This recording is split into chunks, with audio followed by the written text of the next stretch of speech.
Le podcast de la CPTS Paris 8. Je suis avec Marie-Lou Parra, chirurgien cardiaque à l'hôpital Bichat à Paris, et nous allons parler du traitement chirurgical dans l'insuffisance cardiaque sévère. Est-ce que vous pouvez nous résumer ce que c'est que ce traitement chirurgical ? Alors, dans le traitement de l'insuffisance cardiaque, on dit avancée ou au stade terminal, il y a tout un panel de traitements. Il y a les médicaments, la réadaptation, les appareils, les dispositifs de rythmologie, et il y a la chirurgie qui sert à la fois à traiter la cause de l'insuffisance cardiaque, des pontages coronaires par exemple lorsque c'est d'origine ischémique, ou des remplacements de valves lorsque c'est d'origine valvulaire, ou bien les conséquences de l'insuffisance cardiaque, soit de remodelage de la paroi du cœur, ou bien le remplacement du cœur directement lorsqu'on n'a pas d'autre choix. Donc c'est la transplantation cardiaque ou greffe cardiaque. Et il y a une alternative qui consiste également à mettre des machines artificielles qui font circuler le sang de façon temporaire ou définitive. D'accord. Et actuellement, on en est où sur la transplantation, par exemple ? Parce que ça va être plutôt le sujet d'aujourd'hui. Sur la transplantation cardiaque, beaucoup de transplantations en France. Il y a combien de... Alors, en moyenne, on est à environ 450 greffes cardiaques par an en France. Ces chiffres viennent de l'Agence de la biomédecine, l'ancien établissement français des greffes, qui régit la répartition des organes et recense toutes les données concernant la transplantation d'organes solides en France. Alors, le problème principal, c'est surtout la pénurie de greffons. Actuellement, en France, il y a un donneur pour 2 receveurs. Donc 2 patients candidats en insuffisance cardiaque sévères qui sont inscrits sur liste d'attente, et seule la moitié seront transplantés. Est-ce que vous pouvez nous raconter comment ça se passe exactement ? C'est-à-dire que on a 2 solutions. Soit c'est un patient qui, effectivement, comme vous le disiez tout à l'heure, a par exemple un rétrécissement aortique très serré qui a provoqué l'insuffisance cardiaque. On va l'opérer relativement rapidement. Ça, c'est plutôt simple. Mais par contre, pour ceux qui ont vraiment décompensé sur le plan musculaire, où l'insuffisance cardiaque ne va pas revenir en arrière, même une fois la cause traitée, à partir de quand on décide finalement de lui proposer une greffe ?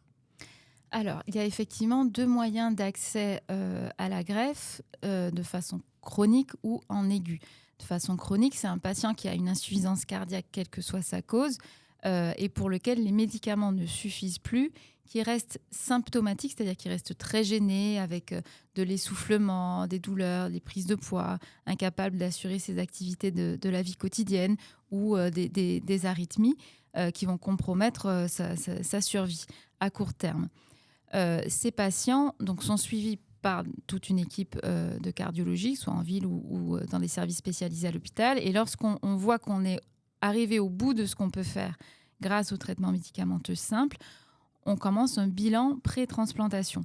Alors, il y a des indications assez précises, le nombre de décompensations dans l'année, le type de médicament, la dose de médicaments effectivement qu'on donne lorsqu'on arrive au palier maximal, les hospitalisations fréquentes, le recours à des médicaments inotropes, c'est-à-dire qui vont un peu aider la contraction du cœur, mais ce sont des médicaments qu'on ne peut pas avoir à la maison. Tous ces critères-là font qu'on pense à être arrivé au bon moment pour la greffe. À ce moment-là, on fait tout un tas d'examens de façon à confirmer l'indication, à préparer le patient à la chirurgie et à éliminer les contre-indications à la greffe. À ce moment-là, on va l'inscrire de façon programmée et il aura un certain temps d'attente sur liste avant d'être appelé pour sa greffe. L'autre voie d'arriver vers la transplantation, c'est en aigu. Un patient qui, tout d'un coup, fait un gros infarctus ou une grosse atteinte infectieuse ou autre toxique du cœur, qu'on est obligé d'hospitaliser en urgence, de mettre sous médicaments très forts ou dans des services de réanimation avec des machines pour faire circuler le sang. Et à ce moment-là, on doit l'inscrire sur liste en extrême urgence, faire un bilan minimal pour éliminer les contre-indications parce qu'on sait qu'il ne survivra pas à court terme si on arrête les médicaments qu'on lui donne et qui n'existent qu'à l'hôpital.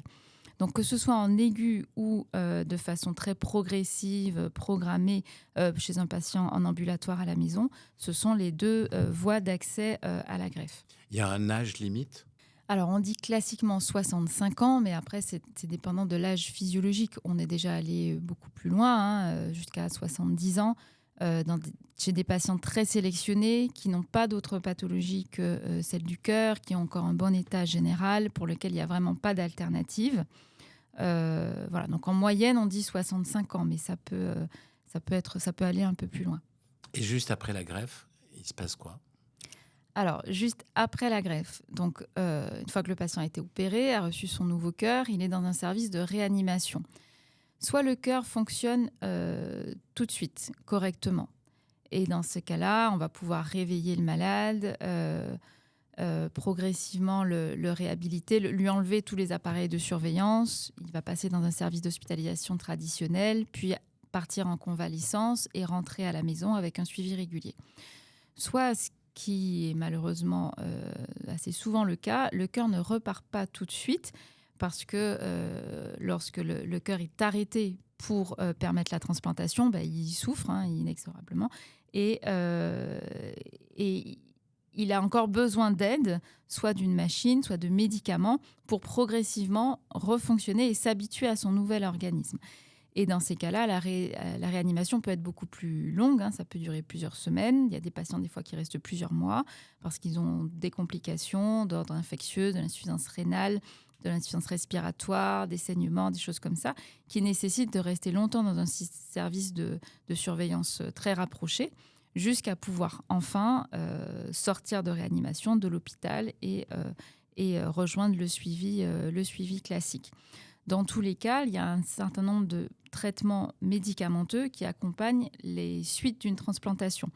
Ils sont de deux types. Les premiers, c'est les anti-rejets, ce qu'on appelle les immunosuppresseurs, qui vont permettre au corps de ne pas rejeter un organe qui n'est pas le sien. Donc ça, ce sont des médicaments qu'il faudra garder à vie. Et l'autre classe de médicaments, ce sont les anti-infectieux, qui évitent les infections après une greffe, puisque les immunosuppresseurs vont empêcher l'organisme de se défendre contre tout ce qui est étranger, le greffon, bien sûr, mais aussi les infections, les cancers, les choses comme ça. Et donc, il faudra des médicaments en prévention de toutes ces maladies opportunistes qui peuvent arriver chez un transplanté.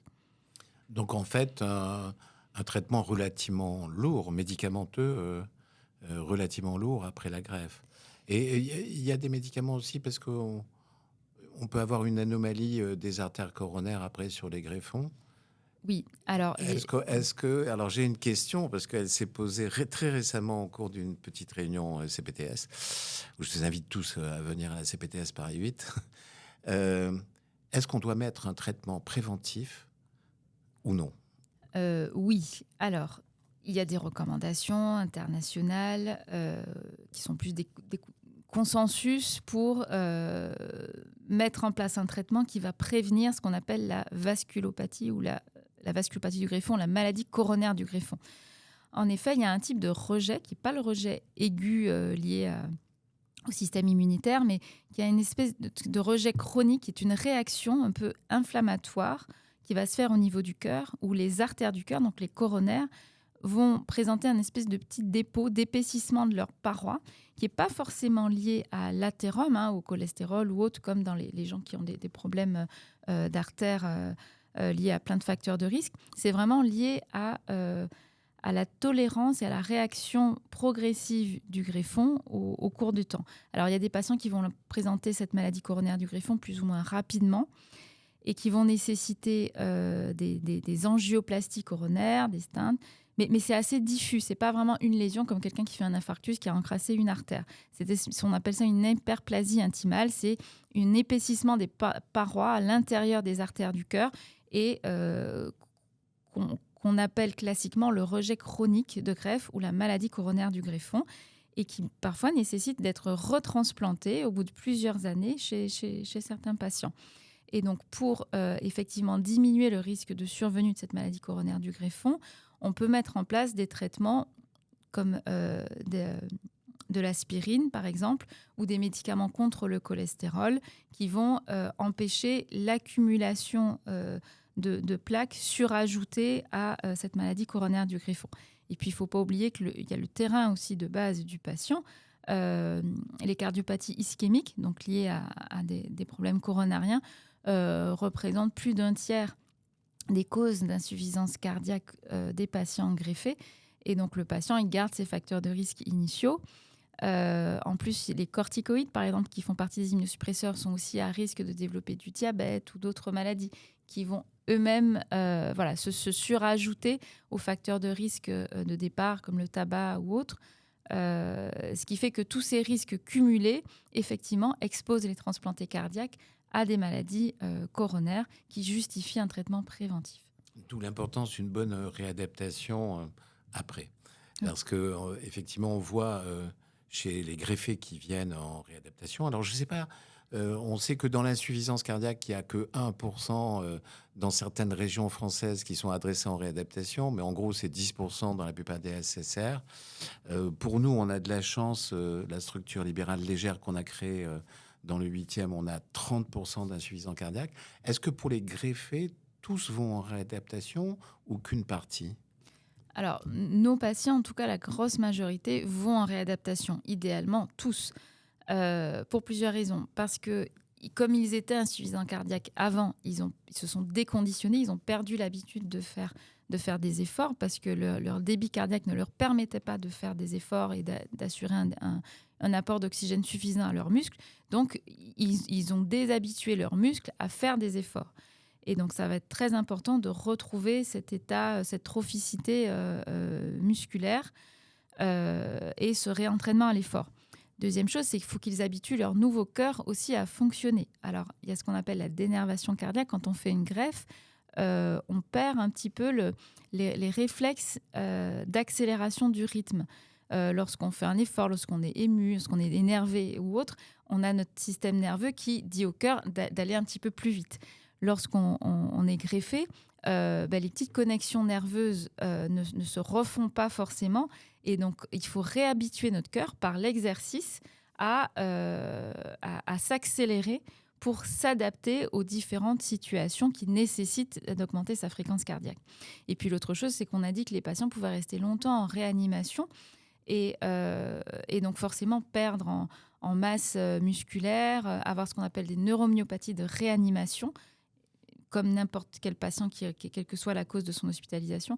Et donc, la réadaptation va aider ces patients à réutiliser leurs muscles, leur tonus, ne serait-ce que pour certains se tenir debout, marcher. Ça peut être un véritable challenge pour un patient qui est resté hospitalisé longtemps. Oui, puis c'est le cadre aussi, on va pouvoir travailler sur les facteurs de risque et sur tout ce qui n'est pas médicamenteux et qui aide beaucoup les patients. Les mesures hygiéno-diététiques qui sont fondamentales. Exactement. Et puis, on peut le dire, il y a une association qui a été créée et qui permet aux greffés de courir. Voilà. Et il y a une course Paris, je crois que c'est Paris-Annecy ou Chamonix, je ne sais pas quoi, une grande course en relais par des greffés. Voilà, on peut récupérer une vie pratiquement normale après la greffe. Oui, mais alors, c'est une vie effectivement avec des contraintes, le fait de prendre tout le temps, tous les jours, ces médicaments à bonne dose, de bien les suivre, de venir à ses rendez-vous à l'hôpital. Mais à part ça, on peut mener une vie totalement normale. Et surtout, si on propose la greffe aux patients, c'est qu'on estime que ces risques ou cette petite atténuation de la qualité de vie vaut largement la peine par rapport au bénéfice. Voilà. Donc le bénéfice de la transplantation à moyen et long terme, clairement, est supérieur au risque de laisser un patient d'insuffisance cardiaque chronique, parce qu'en termes de durée et de qualité de vie, clairement. Merci beaucoup, Marie-Lou Parra. C'était super intéressant.